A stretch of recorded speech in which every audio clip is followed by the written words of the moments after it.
what's right, sometimes you gotta punch a motherfucker in the mouth. That's just the way it is. And just because you doing what's right, you sometimes gotta punch I somebody in wanna the mouth. punch a lot of motherfuckers, but I don't. I ain't got, they take me to jail, you hear me? I ain't going back to jail. I ain't But going, they lock me up quick, I ain't going. I'm gonna tell you like this. If you stay in your mother energy and do what you're supposed to, take care of them babies, they won't have no reason to take you to jail. I know, I was talking about other people. I don't hit my kids. No, I'm Them talking about in mine. general. Ah, In okay. general, because Yeah, you yeah, might yeah. have to slap somebody down, but you gonna be so right when the police get there, they're gonna be like, "We ain't taking her to jail. You shouldn't have been fucking with her." Right, right. That's because you in the right energy. Look, I'm gonna crash out. I'm gonna crash out. It's one in every family. Huh? I say it's one in every family. I'm the one. I'm the crash out in this family, But I'm the but I hero. don't crash. I ain't gonna crash out on no dumb shit though. Nah, I speak nothing but truth. That's why motherfuckers don't like me. Cause I ain't gonna lie to you, nigga. I don't give a fuck. You wrong. You know you was wrong. Say sorry. You heard And me? you know what? As crazy as it may sound, most of the time when you talk to people like that and they know they wrong, they gonna apologize. Yeah. If they real.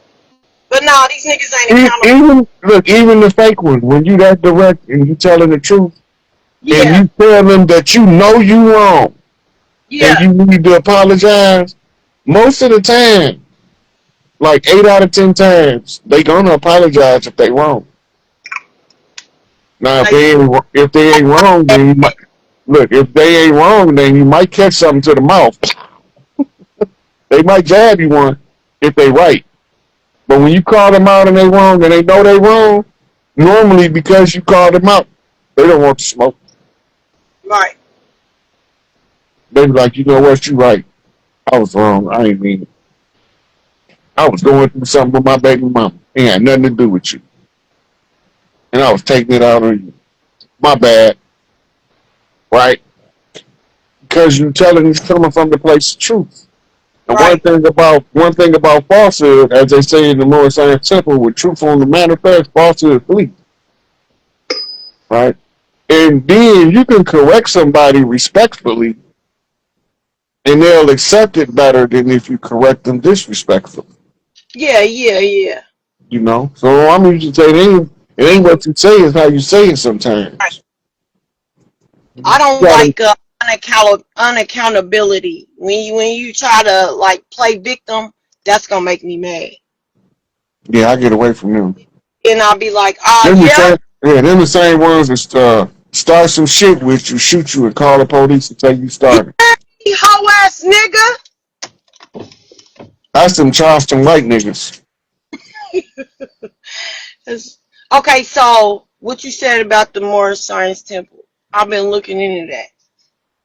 But I heard you say one time there ain't even no need for it No. because it's over.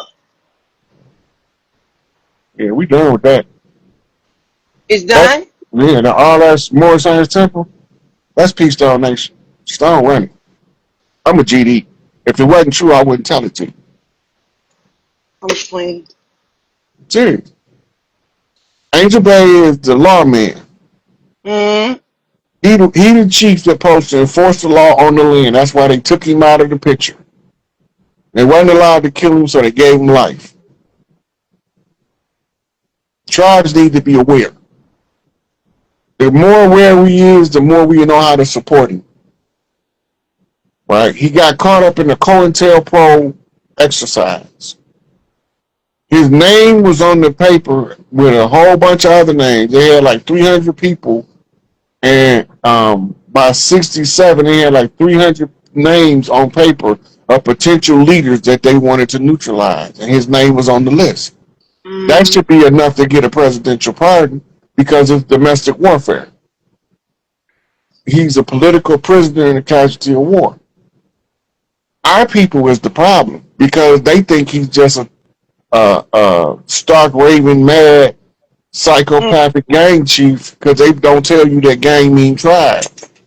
You don't know he a real chief with the blood of the land of the old Mississippian clans, right? You don't know his history, and you letting these people tell you who he is. Malcolm X told us the media will make your enemy look like your saviors and your savior look like your enemy.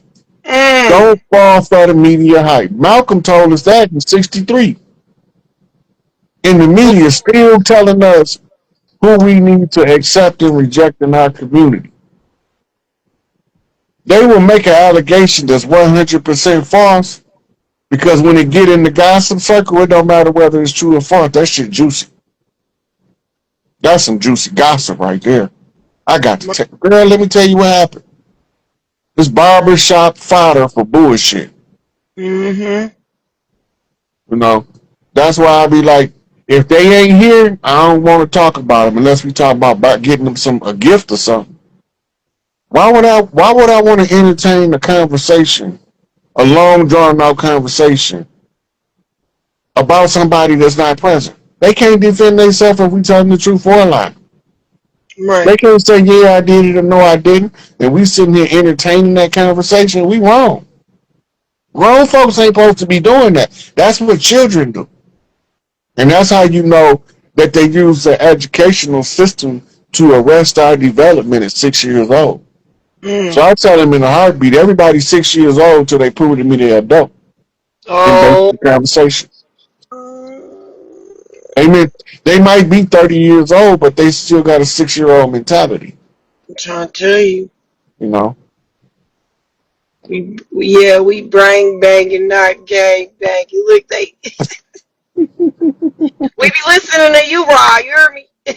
Yeah. Hey, look, I just be telling the truth. I be Yeah. so sincere, and people be thinking I be making shit up or lying. I don't be lying. I be exactly what I'm telling you, and I go get the receipt to Eyes, show your you. whole, you could just tell. You could just look at you and tell, like, I want to know how you know what you know. You know what I'm saying? And that's why I be coming with receipts. You Because when tap I come with the receipts, you be like, oh, wait, I thought he was crazy. in. Yeah. And you know what he talking about. Right? The goal is just to wake the tribes up to the fact that we always been here, gonna be here, and ain't going nowhere. Ain't going nowhere. They got y'all chasing the reparation carrot on the stick. Mm-hmm. I don't want reparation. I want restoration. Thank you. You keep your reparations and give me back my Okay. birthright. That's not enough. You This know? or shit. Yeah. If you give me back my birthright, I don't need your reparations. Look, Chinese come from China. Japanese come from Japan. Jamaicans come from Jamaica. But we, Negro, nah.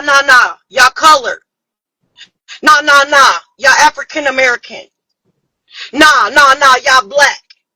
Why do you think that is? Cause they George on our, George Washington Challenge. We're cause gonna they on our shit. we're gonna scramble their history up and see if they can remember who they is and what side of the water they came from. That's the George Washington Challenge. That's what it say. We're I gonna hope treat I, them bad. That's what it say. We're gonna treat them bad. We're gonna miseducate them. We're gonna bar people from telling them who they truly are. Then we're gonna put this sorcery on them and make them forget who they was. mm, Spin them around in the circle and tell them to find your way home. mm. Blindfolded. No, that don't work on me. I don't fall in the category of the niggas, so you can't hide it from putting it in a book because I'm gonna go dig it up. I know that's right. I'm the type of person I'll read 500 books just so I can tell you the one book you need for to understand what's going on. Mm-hmm. Other people too intellectually lazy. It don't mean they less intelligent. They might be smarter than me. It's a whole bunch of people smarter than me, but they don't know more shit than I do. Right. They might be able to solve that math problem faster than me, right? But they don't know more shit than I know. Right.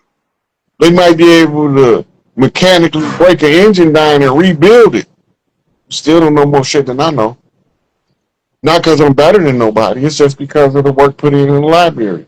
Because my Yep. chief told me we need to get out the street gang banging and get in the library and start brain banging. Yep. And then it fell on me. It's my turn. What do I got to do, chief? Brain banging. Sucker, I told you. We don't need no more hustlers. We don't need no more drug dealers. No more pimps. We don't need no more B&E artists. No more mercenaries. We don't need none of that. All we need is somebody that's going to educate themselves above the condition. We don't Mm. need 100 of y'all. We only need one. But if we get 100 of y'all, that's going to make it even better. Each one Man. take one. We all going to reach some, right? So let the one be the spark that lights the candle of the many. I don't Yeah. got no problem, right? I don't mind diving on a grenade if y'all gonna do something with y'all life, but I'm not diving on no grenade and you gonna sit on the couch and eat bonbons and watch soap operas for the next 40 years. Yeah. It ain't worth it to dive on the grenade for your ass at that point. For I'm a real. crash out, but I ain't no damn fool. Right. I will crash the fuck out, but I'm not gonna crash out on no dumb shit. I tell all of the youngsters that come around, I'm like, the rule number one, no dumb shit. Uncle Ron, what's dumb shit? Anything that you raped, beat up, or locked up is dumb shit. Mm-hmm. You don't do no dumb shit. Right.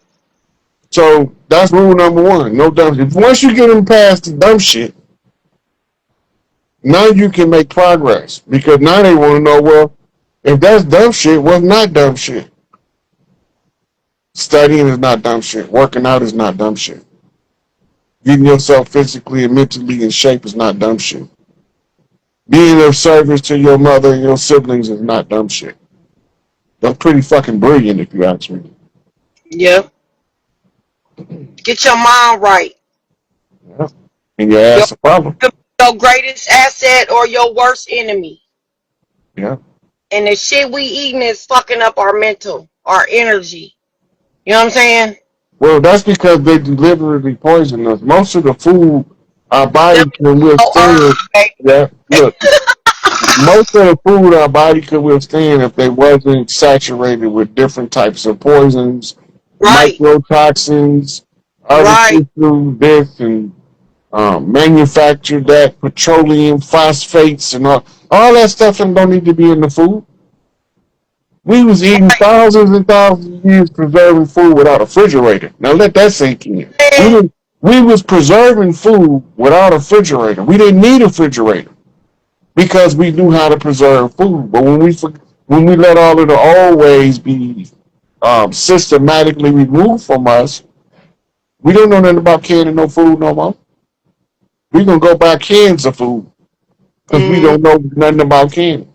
Mm-hmm. Half of us don't know what a mason jar is. That's why it's called a mason jar because it's a secret. It's an open secret, just like Mm-hmm. the masons, Mm-hmm. right? So when you look at how they doing us, they poisoning the food because they poisoning us by proxy, right? They use pesticides. They know that the pesticide build up over time causes cancer, carcinogens. Because if you read the pesticide containers, say long-term exposure may cause cancer. Mm. So why is you putting it on my food unless you're Right. trying to create cancer? That's why we got to get back to the matriarchy. And the matriarchy, the first thing they ask is, how does it affect the children and how do it affect the planet? And if either one of those is negative, it's an automatic hard no. Ain't nothing to negotiate. Right. Right. Then the first two things that the big mamas ask, how it's going to affect the babies, how it's going to affect the planet.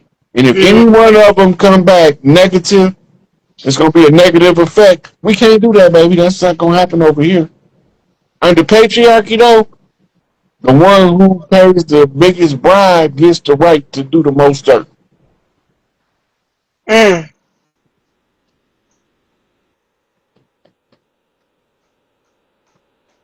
We got to get back to the old ways. Yeah. That's it. My grannies used to garden, make jams and shit. It's going to take I us a got couple of generations of reconditioning before we really get back into the swing of that. That's Because what I was about to ask you. there's too many of us Like, that farm life feel like slavery. And the legend left in the mind of the people about slavery make them run away from farm living so they can give our farms to somebody else. Martin told us all about it. They undergirded the European peasants with farmland, and not only that, they gave them machines to mechanize their farms, and not only that, they gave them zero interest loans in order to maintain their farms, and not only that, and the list goes on. I can keep going on, take the whole speech, right? But Martin told us everything they did. I'm listening. I gotta get back to work. These motherfuckers then walked out here looking for this damn trailer. I know I'm early. Yeah. But look, I'm gonna let one more person come up before I cut off because I got I'm Right. I'm gonna get back with you. okay. I appreciate you letting me on here. I ain't But no problem. you just answered what I was gonna ask you. The last thing I was gonna say. How long is this gonna take? I hope I get to see it. But if I don't, I'm gonna come back and see it. The process is processing. We The process is processing. here though. Yeah. We here though. And shed fear every day. That shit ain't real. It's false evidence appearing real. It's in Yeah. your mind. And then if you know this ain't your first life, what the fuck is you scared for? Do it. Do everything you always wanted to do. Play the piano, whatever it is. You feel me? But I love you, Rod. Thank you. I All right, appreciate you. Stevie. I'll talk to you later. You let me know this shit real for real. Because all day what I've been on thinking and then to talk to you and I'm about to get off. It's the 4th family reunion time. You about my granny, right? Say it again. You remember what I told you about my grandma? I think so. What my granddad did? Wait a minute. I don't know. That might be. I remember you telling me something about your grandma. I can't remember exactly what it was. And my granddad killed my grandma on the 4th of July. We have our family reunion every 4th of July. Oh yeah. I do remember that story. Yeah, that was a while ago though. Because I've been trying to catch you ever since. Yeah. But All okay, right, Rod. Stevie. Let me take somebody else up before I wrap it up. I ain't leaving. Go ahead. Okay.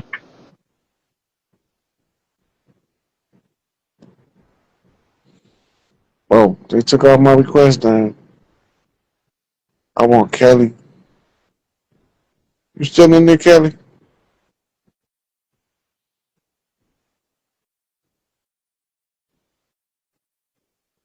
Well, I guess that's it. I got a question over here. Let me see what the question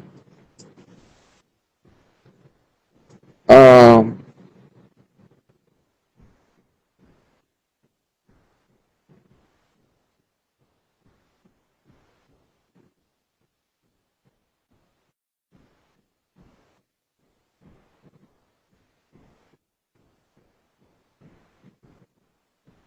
okay.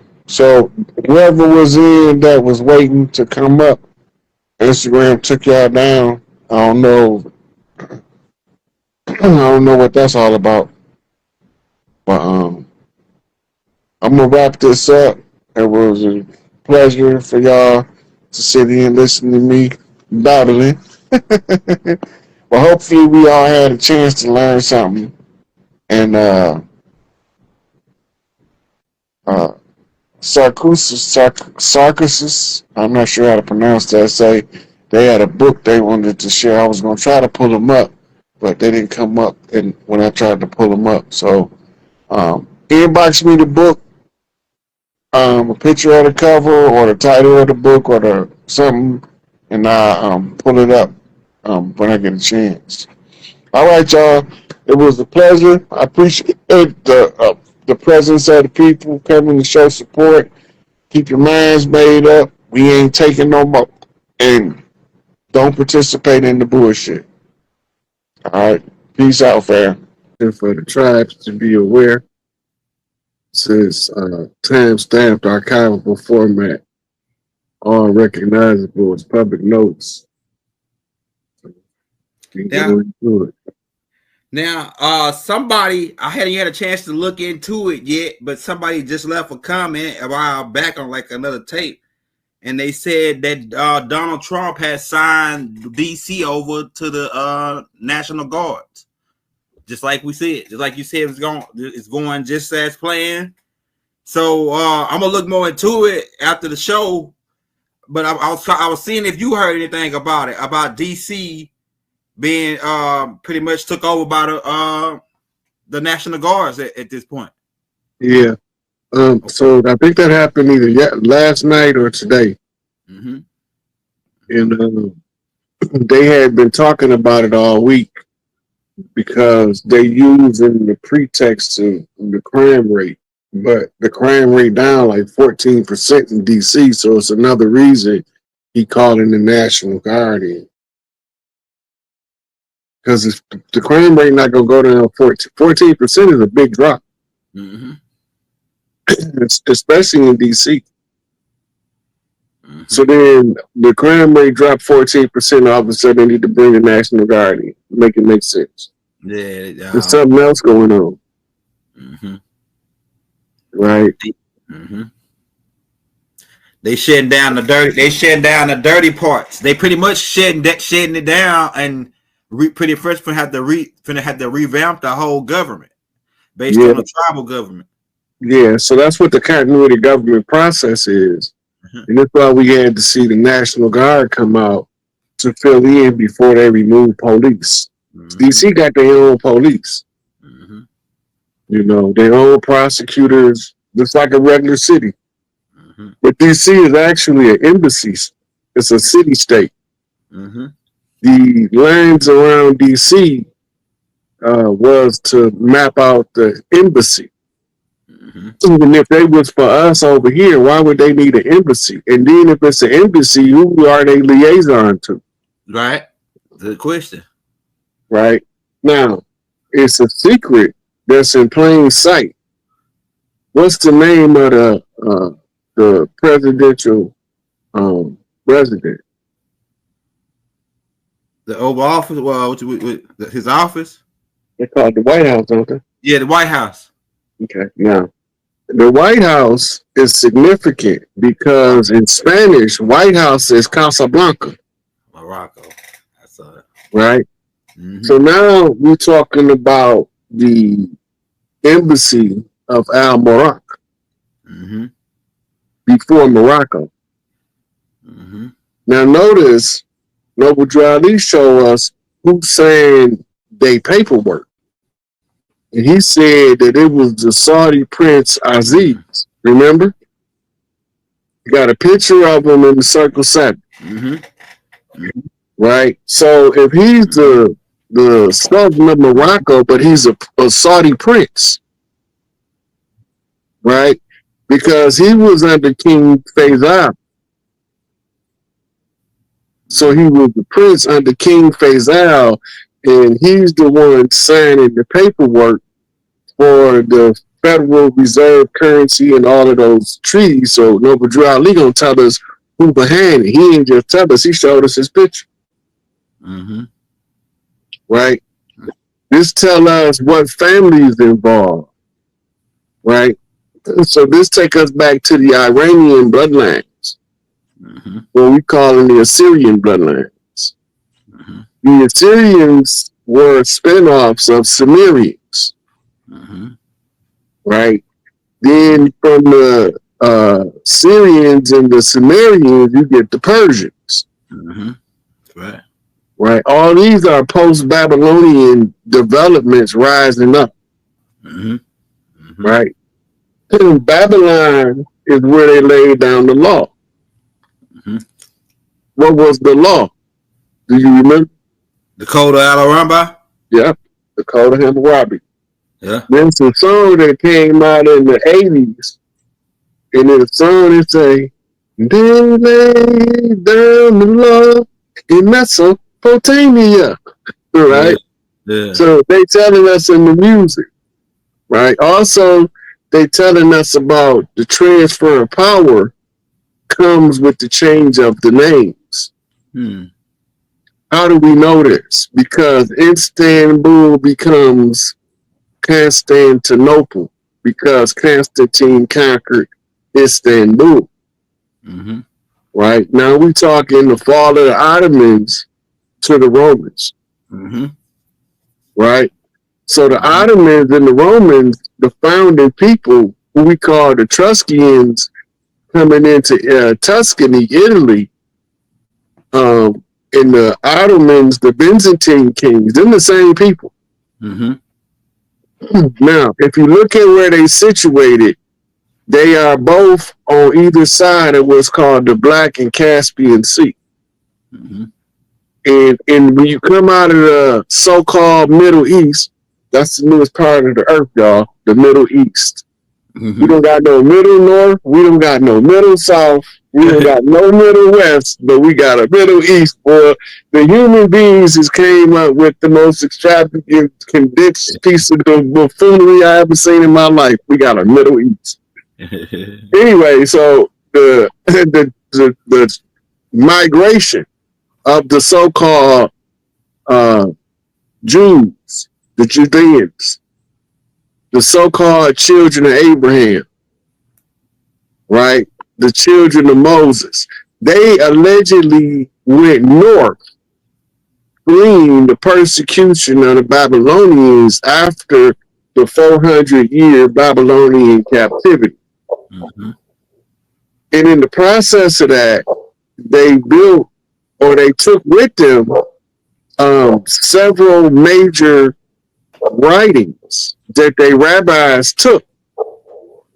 These writings is called the Talmud and the Mishnah. Mm-hmm. But they also brought something called the Sephirah. But it was orally passed down. Mm-hmm.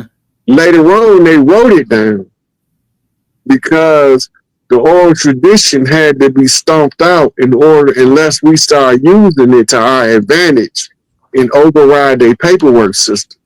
Mm. So they took the Talmud and the Mishnah, and then they wrote the book of the law. What's the Hebrew word for law? Torah. Torah.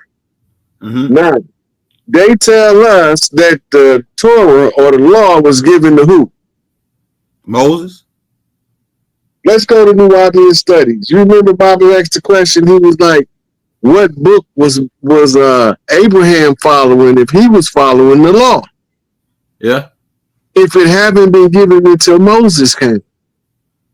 Right. And then he said, I'm going to show you what I'm talking about. And then he pulled up the verse in Genesis and said that Abraham was an upright man and he followed the law. Then he went to the Hebrew to show you that the word law that Abraham followed was called Torah. Right? Right. Now, the concealed code in that is Ta-Ra for Torah. It's a play on words. Ta means land in Kemetic. Ra means God. So the land is the law of the land. That's the law of God for humans, not the law of the sea.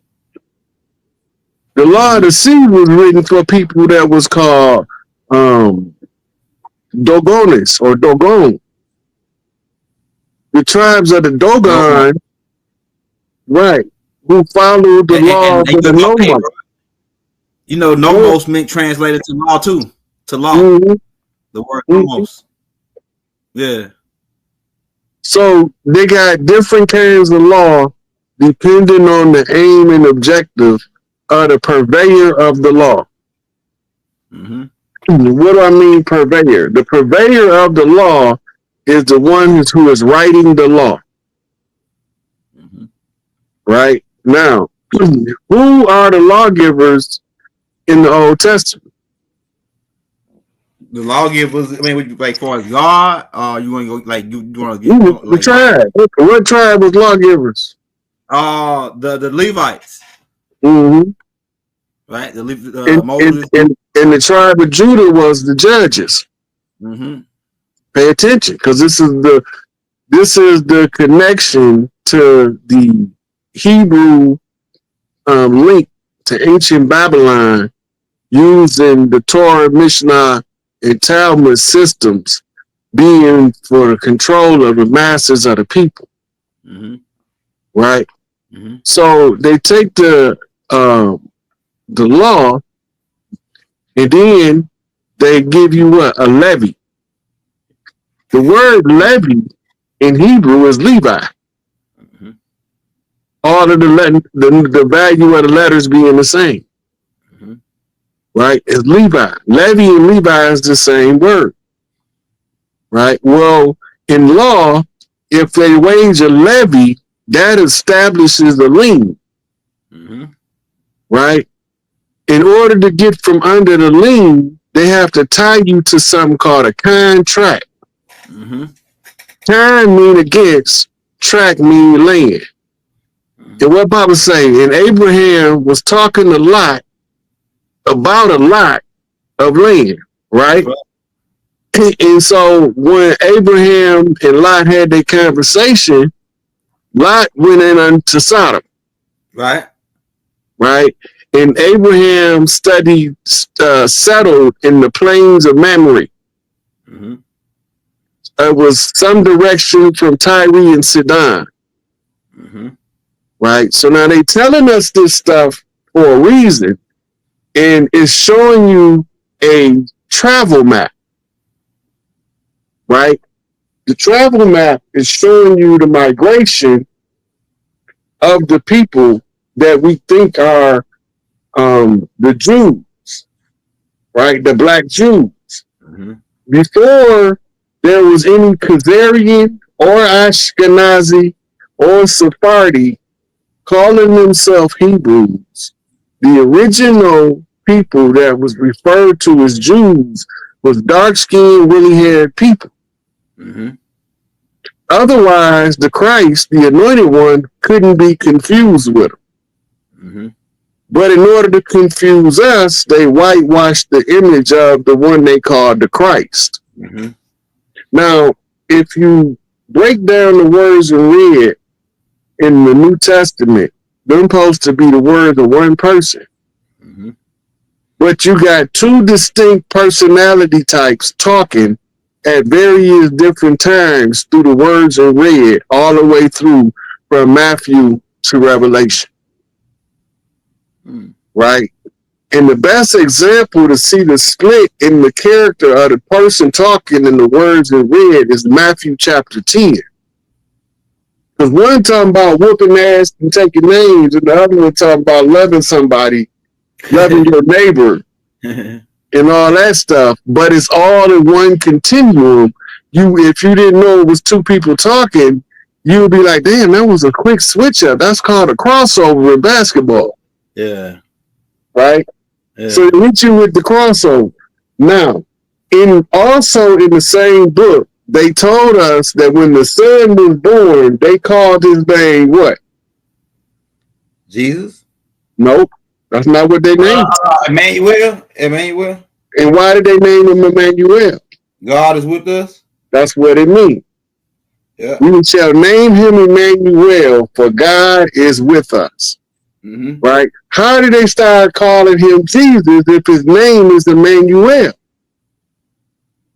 Let that sink for a minute. So they using the story of the holy drama to manipulate your genetic memory, because genetically you know the story of Isis, Horus, and Osiris. In order for God to be born in ancient Kemet, he had to be titled a Heru, an heir to the throne. Right? Heru is heir, you the heir. So the play on words, when you change it through the languages, confuses what they call profane. But the initiate catches all things. But there was a problem. The initiates seen it, but they didn't know what they was looking at. The ones who initiated the initiates thought they knew what they was looking at, but they didn't understand who it was talking about. Right? So now you got initiator initiating an initiate, then one of them don't know who they talking about or what they talking about. Then in the same book, they tell you, be careful of the blind leading the blind. Why? Lest ye all fall into a ditch. Right. Right? So the remedy is to let this man be in you, which was in Christos Iestos. Right? The holy Isis. Christos means anointed. Isos in Greek means Isis. Right? Now, there's a story in Greek mythology, contemporary with the crucifixion story, where the daughter of Cleopatra was paraded through the streets before her crucifixion in 30 AD. Now let that sink in for a minute.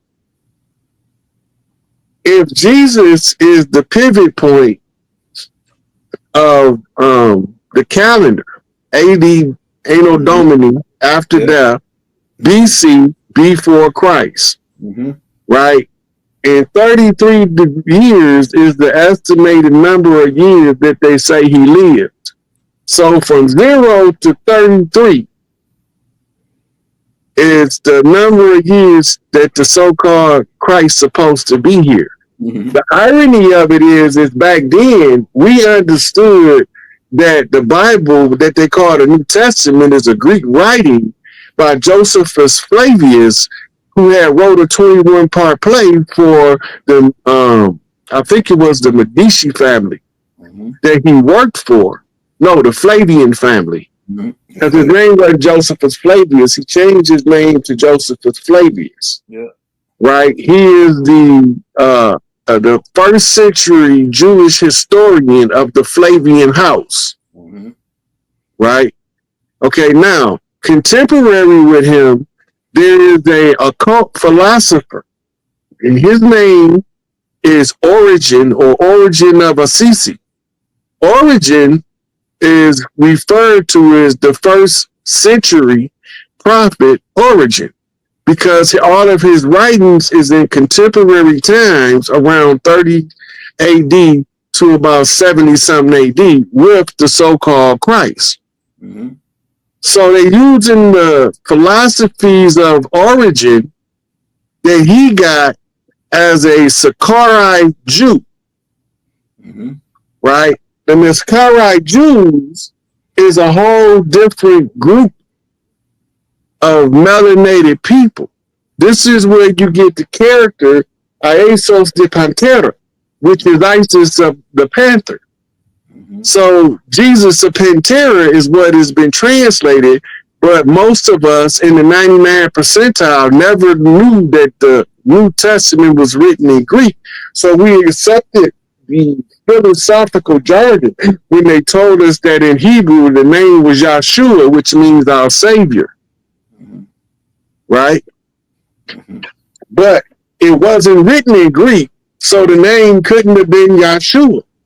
I mean, it wasn't written in Hebrew, it was written in Greek. So the name wasn't Yahshua. Now, with the aid of modern research capabilities in the church, you got something called a Strong's Exhaustive Concordance of the Bible. Right? And in the Strong's Concordance, when you look up the name Jesus, it's going to say from the Greek, not the Hebrew. Right. And it's going to give you a number. And when you go to the number, it's going to give you a pronunciation key or a diction key. And it's going to say Aesos, right? Because Isis in Greek, Isis in Greek is the mother, referred to as the Black Madonna. Right. The Black Madonna is the resident of the shrine being kept by the ancient Arabic order of the nobles of the mystic shrine called the Kaaba. Ka means body. Ba means spirit. The body that last held the spirit of the Great Mother, represented by a black cube with a yoni on the corner. If you don't know it's a yoni, then you don't know what a yoni look like. Because this takes you back to what they call Lilith, the first woman to say, I'm not doing that with that. You're not better than me. If anything, we equal, we the same. We got the same amount of power. See, this is where your modern retelling of the story being played out on social media as a gender dynamic. Because the ones who felt like Lilith, those was the ones that say, I don't believe in going 50-50 in the relationship. 50-50 is sabotage out the gate because now you have to worry about always keeping stuff measured. I can't give you no sex tonight if you don't take out the trash this evening. We balancing the books, right? Now, Lilith philosophy is I'm with you and you with me. I'm all in.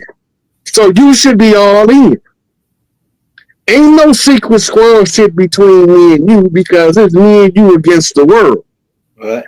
I'm not taking sides over you with my parents because when my parents is long gone, it's still gonna be me and you. Right. I'm gonna make you respect my parents like I respect them, and I'm gonna respect your parents like you ought to respect them, even if you don't. Right. Right? This is Lilith philosophy. This is why they can't stand the divine feminine. Okay, now that we all in this together, I'm not taking sides with the kids over you. Right. Because when they get grown and get out the house, it's just me and you here. So now I'm all in, you all in. Ain't no such thing as cheating. You know why? We in it together. She gonna be the one say, look at that big booty girl, boy. I bet you love to hit that. You better go holler at her before she get away. Because we all in together. She have no insecurities about nothing that I do. Therefore, I got no insecurities about nothing that she do. Lilith energy. Because they don't want women to be like that. They want women to operate from this mental defect called dementia praecox, commonly referred to as jealousy, which is a mild form of schizophrenia. In live philosophy. Don't serve no other God. That's that contract. In live philosophy.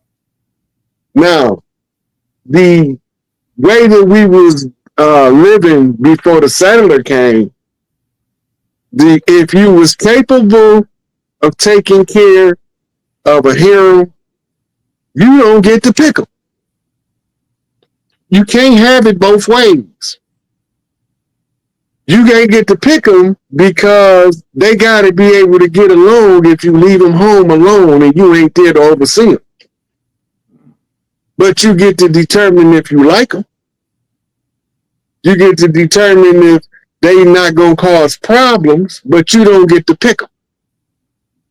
Right? So the sisterhood going to put together the harem because they going to go to the bridge club in the attic and they going to be bridging gaps and making political willings and dealings based on who going to be in the harem, who going to get married, who going to marry the king, who going to marry the prince, who going to marry the duke. The women are all figuring that out. And based on the quality of the character of the individual, if he get to be the king over all of that, then he gonna get the first pick of the best women. Mm-hmm. But if he's a low-ranking royal with haven't been doing self-work, so he got bad habits, he might get a whole bunch of chicks, but they're gonna be all community property. But you know what? He ain't even care. Because he look like the man now. Yeah. He got a whole bunch of sluts. He got all of the sluts that was born into the royal house. Because he was a slut too. He was just a man slut.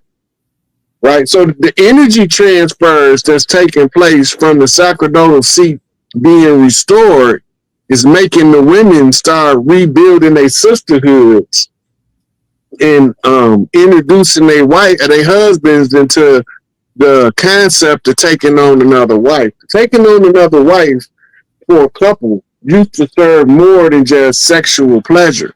But because the deviancy of the society has sunk so low, sexual pleasure is the primary cause for most poly relationships. But in a structured family, a poly-structured family, there's no maids, there's no nannies, there's no babysitters. It's all in house. It's all the family, and what you call the head woman of the house, right? You know her because she controls the kitchen, Right. right? She get to pick who cooking tonight and who ain't cooking. When we teaching using the kitchen to teach the children how to cook, and when they getting out the way because we got an event coming up, she run the kitchen. Why does she run the kitchen? I bet you couldn't tell me. That's a good question, bro.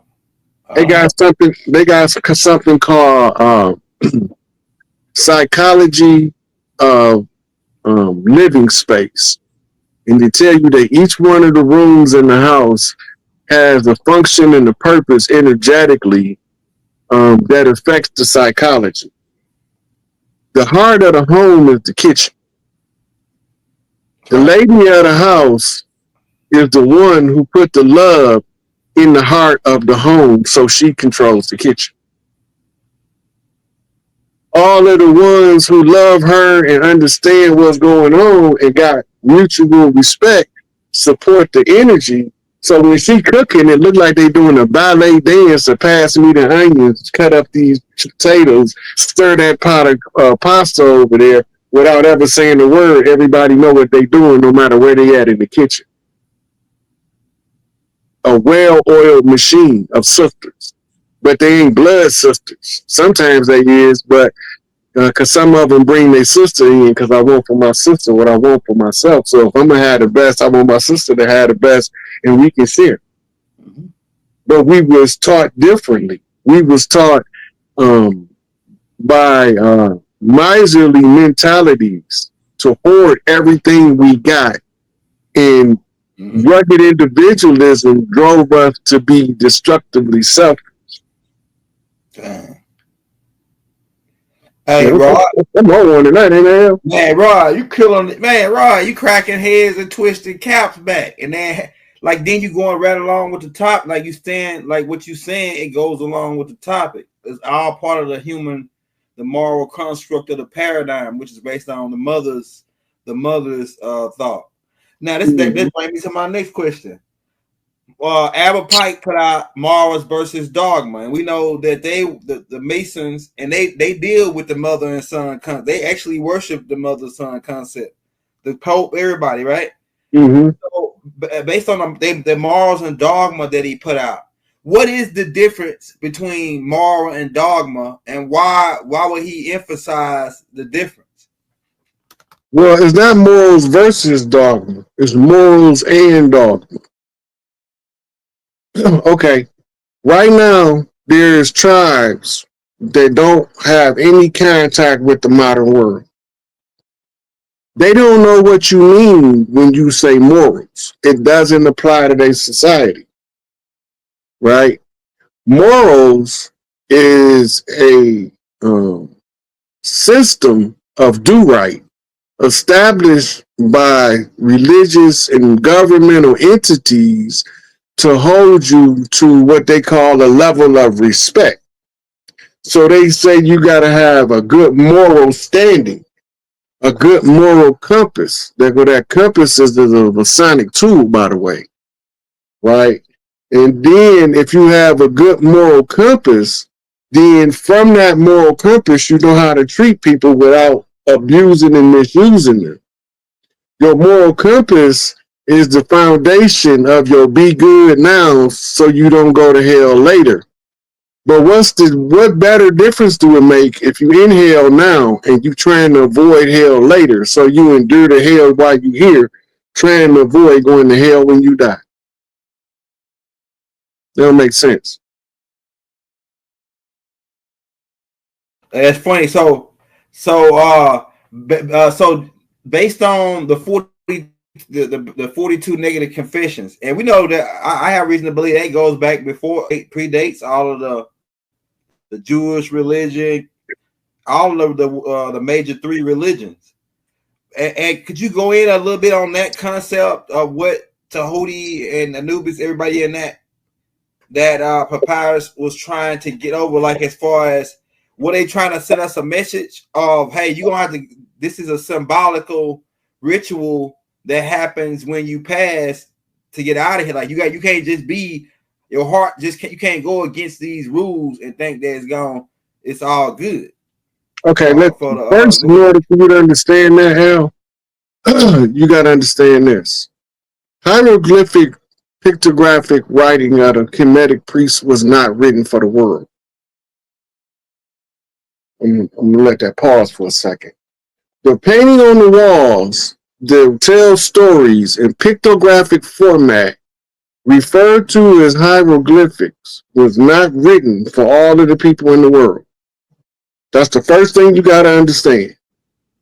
I can believe it. Okay, it wasn't even written for all of the people in that community. First of all, in order to be taught to read hieroglyphics, you had to be either a priest or a blood family member to the head of the house that they call today Pharaoh. Right? Otherwise, they didn't teach you how to read it because it didn't have nothing to do with the people that was peasantry.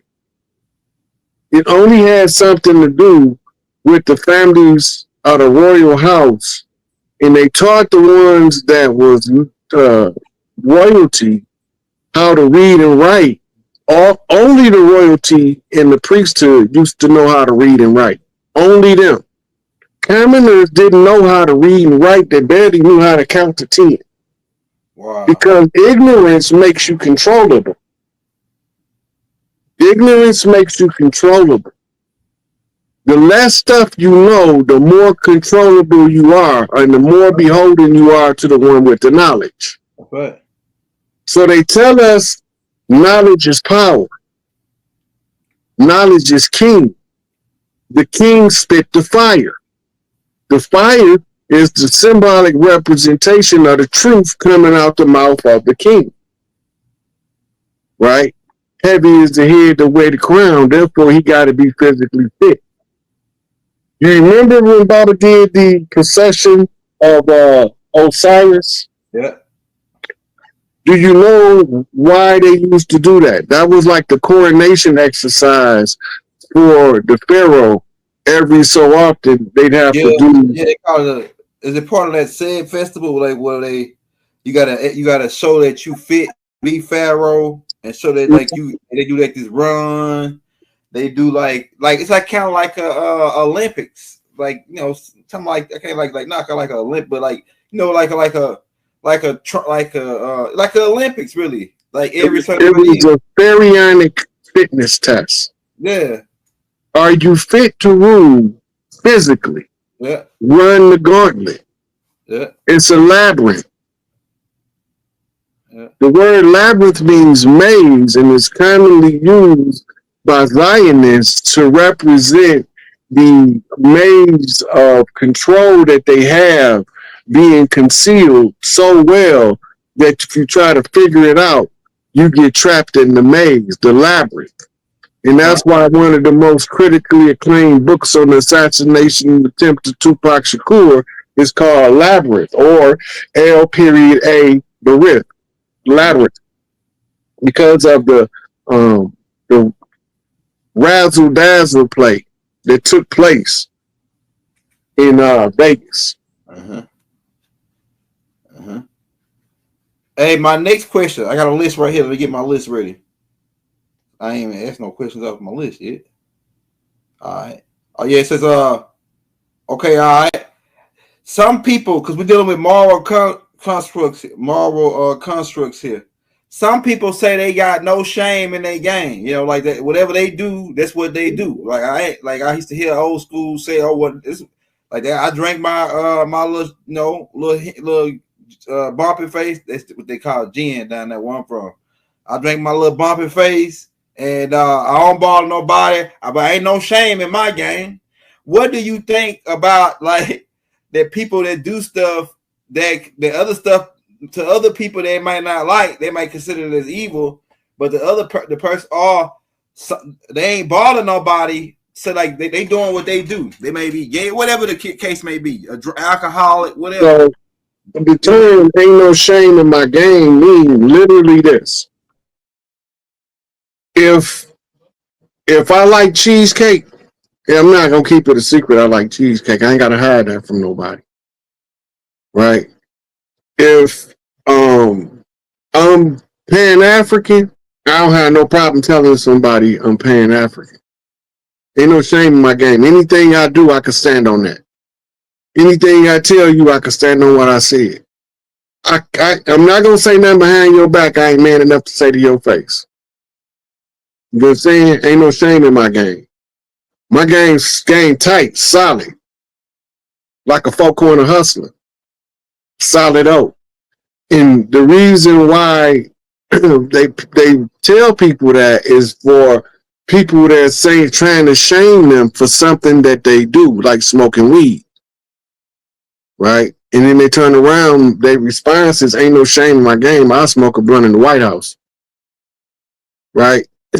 So that is part also of moralism, because if you have to do something that you're ashamed of, that's telling you right there, don't do it. Right. Go ahead. So biblically speaking, the way it comes up in the writings of Paul is no, it's in one of the four gospels. It say, "Prepare not what you would say before the magistrate, for at that very moment the Holy Ghost will rise up and speak through you." Right? In the book of Paul, in the writings of Paul, it said a little different. It say that how did it go? I can't remember. Slipped my mind that quick. But what it's telling you is, let your yes be yes, your no be no. Stand on what you stand on. Right? And if you believe it, you shouldn't have any shame in it. Oh, that's what Paul said. And that self-accusing spirit will rise up and condemn you. What Paul wrote.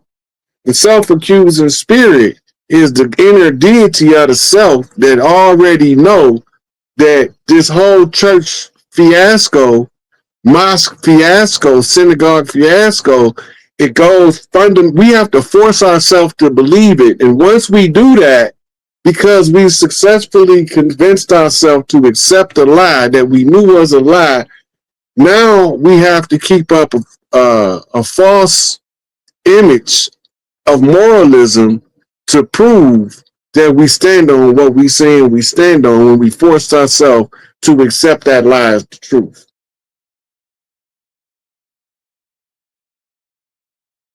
Hey, Rod. So my next question that I got for you, so that brings up the heart.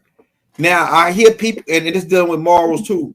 Now my grandma used to always say that when a drunk man will tell you the truth, because out of the issue of the heart, the mouth speaks. Now, so what's your take on that? Like dealing with morals and that liquor make a guy tell you straight up he don't give a dang, you know how you feel. He'll tell you. Right. So they'll have you under the false impression that the Indians over here didn't know nothing about alcohol, because some of the tribes have a enzyme missing in their brain from that when they drink alcohol, they hooked. They can't properly metabolize the alcohol, and when they become alcoholics, it rapidly deteriorates their physiology and their neurology. Now, the reason why they said that is because some of the tribes that's intolerant to alcohol was brought over here. And if they're going to replace us, they have to tell the story. But if you watch Nori Drink Champs, that was how we used to put people in the hot seat. Sit them around with the elders, especially the Mississippians, them big Tookie dudes, them chiefs, them Tuscaloosa dudes, them chiefs. right? They would sit there and drink with you because they had high tolerance. And if people tell you we didn't have alcohol before the Europeans came, ask them what was the alcohol enemas the Mayans used to take. Ask them about that, right? Because the alcohol enemas to get you drunk as fast as possible, as sloppy as you can get. A shot, like a shot. Yeah. But you was only sending it up the wrong end because your anus and your lower intestine absorb alcohol faster than your mouth and your upper intestine. You had to build up a tolerance for alcohol to withstand the drink champs without them tricking you out of the information. Also, the sweat lodges in marijuana. You can't smoke marijuana with certain chiefs and lie to them because you're going to tell on yourself. It's going to naturally make you tell on yourself. It's going to come out. And that's why they wouldn't negotiate with most of the settlers that didn't smoke the peace pipe with them, because they couldn't get past that human lie detector once they did. Hey, so that brings me to my next question, Rod.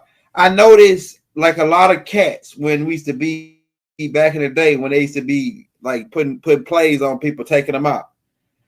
They can't hold it. They can't hold, like, if you got very few cats that can go do a cat and come back, sit down, drink a cup of coffee, and play like ain't nothing happened. Usually, the spirit of that person, especially if you killed them out of a bad, most people go tell somebody. A lot of people end up coming to, even if they don't tell the police, they usually tell somebody they close to. Hey man, I had to go on here and do what I had to do. Why is that? Why do they have to confess that crime? Why do a lot of murderers confess? Because once you confess, you're free from locking into your conscience. The same self-accusing spirit that tells you it was wrong to kill that man because you was sleeping with his wife and he caught you, is the same spirit that's going to make you tell somebody, because you're going to hold yourself accountable one way or another. That self-accusing spirit, this is what the confessional was for. The confessional of the Catholic Church was created for the soldiers coming back from war to tell the priests all of the dirt they did during the time of war. How many women did you rape? How many children did you kill? How many men did you sodomize? How many of them did you decapitate? Right? That was the purpose of the confessional. Because a long time ago, the Catholic Church discovered that if you can give somebody the ability to tell it to somebody without it getting out and them being persecuted or prosecuted for it, then that'll allow your mercenaries to be able to kill more ruthlessly